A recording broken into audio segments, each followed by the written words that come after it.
Hey everybody, it's Jason Blaha here. Now that my two obligatory informative videos are done for the day, it's time to talk about current events in the online fitness community. So let me put on my +5 hat of weaponsmithing, work on skilling my crafting a little bit, and let's talk about this.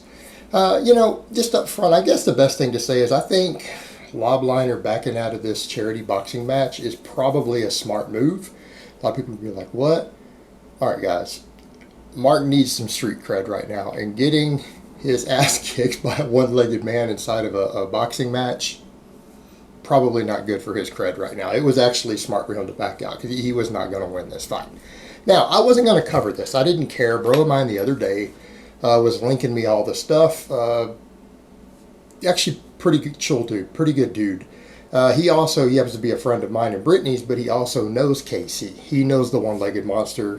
They actually chatted about me before. It's kind of funny. He told me no. He said, told him he's nothing like what the internet says. He's a pretty chill dude. Trust me on this, I know him. So I'd come up in conversation, but he happens to be a fan of the guy. He's met him in person, knows him apparently. He was linking me the stuff saying, hey, you need to cover this fight. And I'm looking at it going, dude, no one cares. Lobliner doesn't matter anymore. No one cares about Lobliner. It's like, hell, when I make a video on Lobliner, it doesn't even get views. It's like, he's a dead topic, man. He's becoming a nobody in this industry. It just is what it is. But I was looking at it. I at least watched the hype, and I'm like, well, there was a lot of smack talking. Mark talked a lot of smack. Talked about how he was gonna, win, and he talked all this trash leading up to it, trying to hype it up, trying to get publicity for his event. And then KC flat set out. I saw the thing because he sent it to me, and he's like, basically told Mark he was going to be flat out in the ring. He talked all that smack. He was going to beat him. He was going to win. And he was going to raise money for vets, and so it would be a good cause. But he was putting him down, that he was going to be flat on his back at the end of this fight. And I saw that, and then later that day, that evening, after I'd already said, I don't know, do I really want to cover this? I mean, it's just smack talking. Mark backed out. Mark backed out. Now, the thing is, went and saw Casey's response. Mark apparently backed out because he said, well, he used to be a cage fighter and I didn't know any of that. I didn't know any of that. And then what had turned out, Casey linked the video of him saying, hyping it up, he used to be a cage fighter. He said that in his original video talking about hyping up the fight. So Mark basically seems to have lied. He knew already. He publicly admitted that he knew he had been a cage fighter. Then he backed out at the last minute. He backed out. Now, that's pretty typical of Mark and all his crew. It's typical of Mark and all his crew. We've seen them make offers that they're going to back out of, that they're not going to follow through with. I mean, just like Steve Shaw, his one of his employees. He works for Mark. Tried to challenge me with this silly stuff up to a match that I don't want to do. I'm not doing a boxing match unless I'm going to get paid substantially for it. I mean, if somebody wants to take a swing at me, they're going to have to pay me. They're going to have to pay me well. You want me getting a ring without a gun to where you're not at risk of dying and you want to take a swing at me, it's going to cost you a lot of money. It's not going to be $5,000. Not going to be $5,000. So he kind of made an offer, and then I said, well, why don't you just give the money to the charity instead? If you're so concerned about it, just give the money. And he didn't, because he didn't have the money. Right? Steve didn't have the money. He doesn't have $5,000 laying around to spare. He doesn't make enough to have that to donate to charity. And I'm not knocking that. Most people don't. All right, that's not even really a call out, other than you shouldn't be saying stuff like that unless you're willing to give the money to charity. Well, Mark did the same thing. He acts like they want to put their money where their mouth is with stuff, but they don't. It's all talk. They don't put their money where their mouth is. Mark did all this talk, didn't follow through with it. I mean, we've seen other friends of Mark, like Lane's a perfect example, who will say that stuff and not really put his money where his mouth is. None of these guys follow through with deals they make or offers they make. They don't. That's just how they are. That's supplement industry shills for you. It's kind of like the whole industry itself. The whole supplement industry is all smoke and mirrors. It's all fake. It's all snake oil. It's just show. There's no substance to any of it. None of these products really work. At least the vast majority of them don't. And the ones that do probably don't work as well as they're hyped up to work. So would we expect anything less from one of the biggest figures in the supplement industry? to be all talk, to be smoke and mirrors, put on a good show, marketing, but have no substance behind it. And that's what I've come to expect. That is what I've come to expect of this industry. And should this surprise any of us? And the thing is, again, it turns out to be lies anyways. What happens? He claims, oh, he's backing out because he found out he's a cage fighter and everything. He didn't want to get beat down on camera in front of a big crowd. But he made the offer originally. Did it to draw publicity to his event.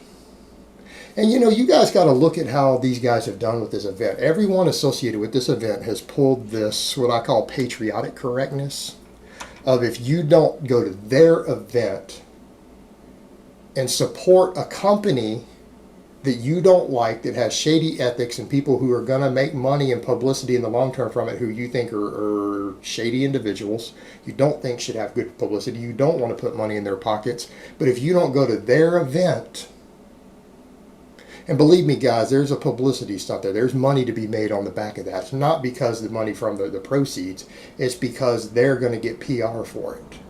Because they're going to draw attention and it's going to highlight their brand. They're going to be able to sell products based off of this. Of look how good we are. We did this charity event. But then they pull this guilt shaming stuff of if you don't attend their event, that all of a sudden you hate veterans and you hate America. And again, that's that patriotic correctness nonsense. That's the right wing's version of political correctness. It's patriotic correctness. It's just as bad. It's just as bad. But that guilt tripping people, you have to attend my event. I mean, look at the way they've marketed this with people, like shaming people into coming, trying to shame people into coming. The same people who've done that to shame people into coming, he hypes it up with a big fight, talks about how he's going to win, talks all this trash, and then backs out because he's scared and lies about it. He knew already. He had already said before that. He knew the guy had been a cage fighter. He said it before. What does he do? He uses something he had already admitted to, that he was still trash talking even when he knew it. Publicly admitted he knew it. Still trash talking after how he was going to win, uses that as an excuse to back out. I mean, I'm not saying he didn't do the right thing. I mean, it is in his best interest to back out. It would not have been in his best interest to even jump in the fight to begin with, but here's what it did.